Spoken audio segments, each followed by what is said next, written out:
if the disease were to come to Canada, this planning and this work would really help minimize the impact.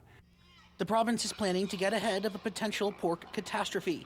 Recently, they requested proposals from a consulting firm looking into emergency safety plans in case of an outbreak of African swine fever, which has been ravaging the pig population internationally. The province said in a statement Manitoba has collaborated more broadly with other provinces and the Canadian Food Inspection Agency to develop and share plans, given the potential for this disease to have a countrywide impact on swine health and international trade. The request for proposals involves the hiring of a consultant to connect further with stakeholders, bring components together, and finalize the province's response plan. Manitoba Pork GM Cam Dahl says any long-term closure of pork exports due to an outbreak would be disastrous for the economy. We would see our trade stop immediately. And Manitoba produces between 8 and 8.5 million pigs every year, and 90% of those are exported.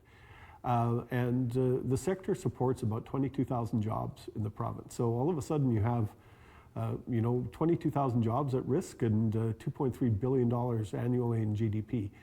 Dahl says a potential emergency plan would start with containment. Really one of the key objectives of putting together an emergency response plan is to contain the disease as quickly as possible, to stop it from spreading from farm to farm, really strict biosecurity, and with the objective of shortening that time when our borders are closed to as short a time period as possible. The disease has impacted pig populations in countries like China, Vietnam, the Philippines, Germany, Poland, and the Dominican Republic.